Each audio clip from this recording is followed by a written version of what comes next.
वर्ष 1937 में British parliament ने एक एक्ट पारित किया, मुस्लिम पर्सनल लॉ, जिसे शरीयत एप्लीकेशन एक्ट भी कहा जाता है। इसमें मुसलमानों से जुड़े हुए नियम बनाए गए, जिसमें कहा गया कि मुस्लिम के आपसी फैमिली मैटर पर केवल शरीयत लॉ ही लागू होंगे।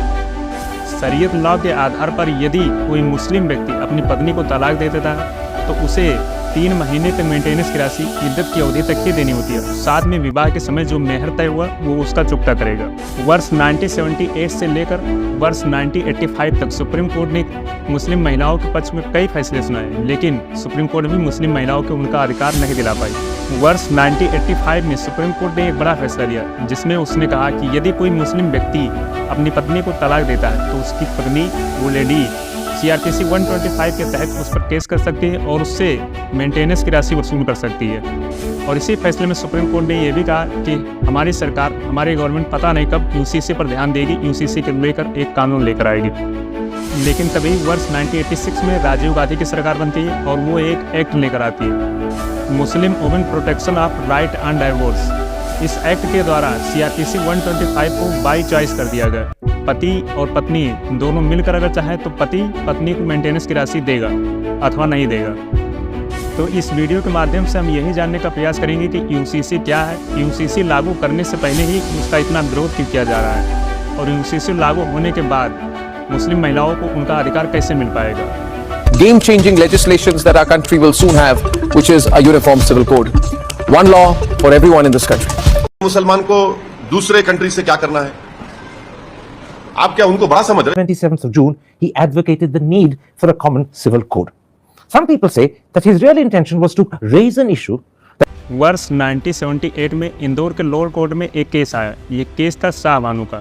शाहबानो इंदौर शहर में रहती थी। उनके पति अहमद खान, जो पेशे से एक वकील थे। 16 साल की उम्र में शाहबानो की शादी अहमद खान से हो गई थी। इनके 5 बच्चे भी थे। शादी के 15 साल बाद अहमद खान ने दूसरी शादी कर ली। शादी के 40-42 साल तक शाहबानो अहमद खान के साथ रहती रही और वर्ष 1975 में अहमद खान ने शाहबानो को घर से निकाल दिया बिना तलाक दिए। अहमद खान शाहबानो को हर महीने 200 रुपये की मेंटेनेंस राशि देते रहे। मेंटेनेंस की राशि मतलब अगर यदि कोई पति अपनी पत्नी को तलाक दे देता तो मेंटेनेंस राशि गुजारे भत्ते के तौर पर दी जाती है कि उसका भी गुजारा भत्ता जीवन निर्वाहन होता रहे। लेकिन 1978 में अहमद खान ने ये राशि देनी भी बंद कर दी और फिर वकील की सलाह पर शाहबानो ने इंदौर के लोअर कोर्ट में CRPC 125 के तहत अहमद खान पर केस कर दिया। CRPC 125 में कहा गया है कि यदि कोई पति सक्षम हो और अपनी पत्नी को वो छोड़ दिया हो या तलाक दे दिया हो, जो पत्नी कमाने में सक्षम नहीं हो, तो इसके तहत वो पत्नी अपने पति पर केस कर सकती है और उससे मेंटेनेंस की राशि, अपने जीवन निर्वाहन करने के लिए उसे मेंटेनेंस की राशि हर महीने ले सकती है। शाहबानो के केस के बाद अहमद खान ने उन्हें 3 तलाक भी दे दिया, जो वही 3 तलाक 2 तलाक तलाक तलाक बोल के तलाक हो जाता था। अहमद खान की जब कोर्ट में पेशी हुई तो अहमद खान ने दलील दिया कि शरीयत लॉ 1938 के तहत तलाक देने के बाद पति की जिम्मेदारी केवल 3 महीने इद्दत की अवधि तक होती है और उसे मेहर की राशि चुकता करनी होती है, जो मैं इनको दे चुका हूँ। लेकिन कोर्ट ने सेक्शन 125 के तहत अहमद खान को यह आदेश दिया कि 25 रुपये की राशि हर महीने आप गुजारे भत्ते के तौर पर अपनी पत्नी को देंगे। लेकिन अहमद खान ने इसे अपने वसूल पे ले लिया, अपनी ईगो पे ले लिया। वो ऐसा समझने लगे कि हमारे कानून शरीयत लॉ में ऐसा कोई प्रावधान नहीं दिया गया और उसे वसूल का मामला समझकर अहमद खान हाई कोर्ट चला गया। फिर 1980 में जब ये केस हाई कोर्ट में ओपन हुआ तो हाई कोर्ट ने जांच के बाद पाया कि लोअर कोर्ट का जो फैसला है वो सही है और अहमद खान की इनकम को देखते हुए हाई कोर्ट ने ये 25 रुपये की राशि को बढ़ाकर 179 रुपये 20 पैसे कर दी, जिसमें कहा कि अब आप अपनी पत्नी शाहबानो को हर महीने 179 रुपये 20 पैसे देंगे। उस समय अहमद की इनकम बताई जा रही कि लगभग 5,000 रुपये के आसपास थी और उसे मात्र 179 रुपये 20 पैसे ही हर महीने अपनी पत्नी को गुजारे भत्ते के रूप में मेंटेनेंस की राशि के रूप में देना था। लेकिन वो इसके लिए भी राजी नहीं हुआ। हाई कोर्ट के फैसले को चुनौती देने के लिए वो सुप्रीम कोर्ट पहुंच गया और वर्ष 1981 में 2 जजों की बेंच बनाई गई। 2 जजों के बेंच ने कहा ये मामला बहुत ही संज्ञान है, इसलिए वो 2 जजों के बेंच को कन्वर्ट करके 5 जजों की बेंच बनाई गई।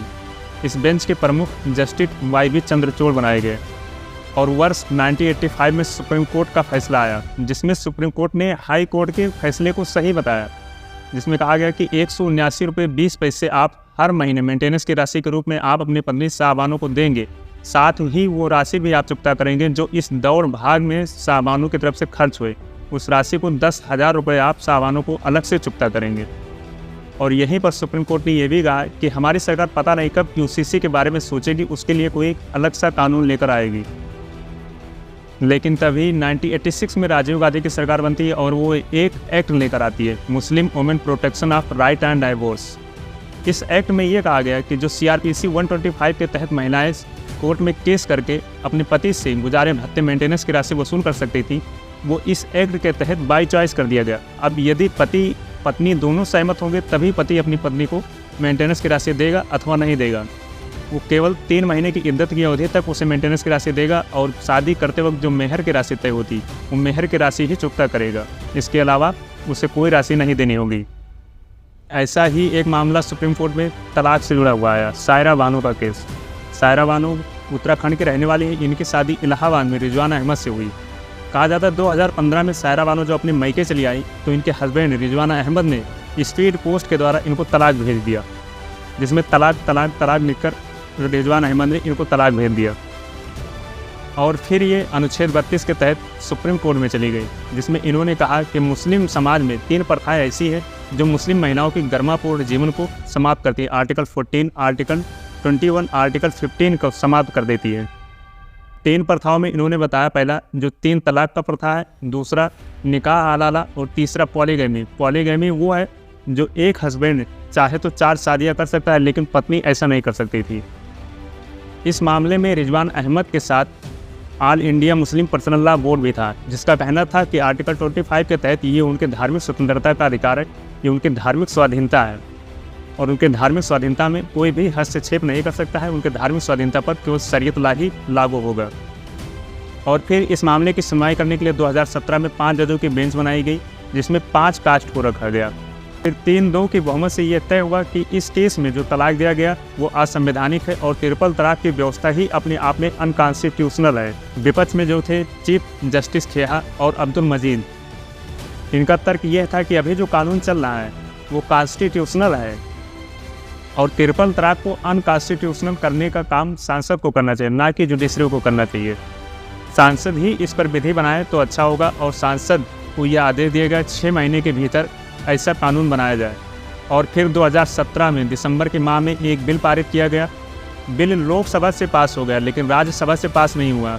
राज्यसभा में खूब डिबेट हुआ लेकिन बिल तब भी नहीं पास हो। राज्यसभा में बहुमत ना होने के कारण बिल राज्यसभा से पास नहीं हो पाया। लेकिन 2019 में जो सरकार बनी तब यह बिल एक्ट के रूप में पारित किया गया।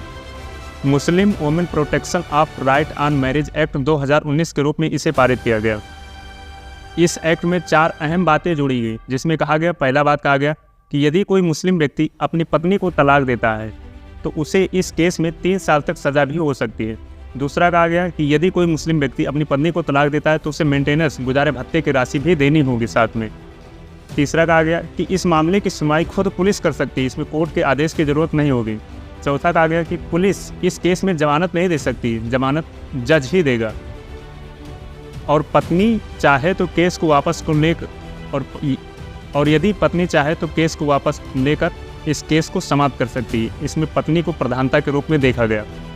ये पहला एक्ट पारित हुआ जिसमें मुस्लिम महिलाओं को उनके अधिकारों का हनन होने से रोका गया और उनको गर्मापूर्ण जीवन जीने का अधिकार दिया गया। इसीलिए गवर्नमेंट बार बार यूसीसी यूनिफॉर्म सिविल कोड लाने पर जोर दे रही है। और 2019 के बीजेपी के मैनिफेस्टो में देखेंगे तो उसमें भी बीजेपी के द्वारा कहा गया था कि हमारी सरकार यदि आती है तो यूसीसी यूनिफॉर्म सिविल कोड को लाने का हम प्रयास करेंगे। जैसे ही अभी बीते कुछ दिनों पहले यूसीसी पर बहस होनी, चर्चा शुरू हुई थी, उसके बाद से ही विद्रोह चालू हो गया है। यूसीसी के बारे में बात करें तो यूसीसी आमतौर पर किसी भी देश में आप देखेंगे तो 2 लॉ होते हैं, एक क्रिमिनल लॉ, एक सिविल लॉ। क्रिमिनल लॉ में चोर, मारपीट, चोरी, डकैती ये सब आ जाते हैं जो किसी भी समुदाय या किसी भी धर्म पे एक ही तरह रूप में लागू होते हैं। वहीं यदि सिविल लॉ के बारे में बात करें तो शादी, विवाह, गोद लेना या संपत्ति के बंटवारे के जैसे मामले सिविल लॉ के अंदर आ जाते हैं।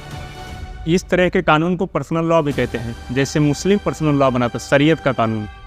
वहीं हिंदू की शादी हिंदू मैरिज एक्ट के तहत होती है और उसी के तहत उनका तलाक भी होता है। मुस्लिम अपने शरीयत लॉ मानते हैं और उसी के तहत वो तलाक भी देते हैं।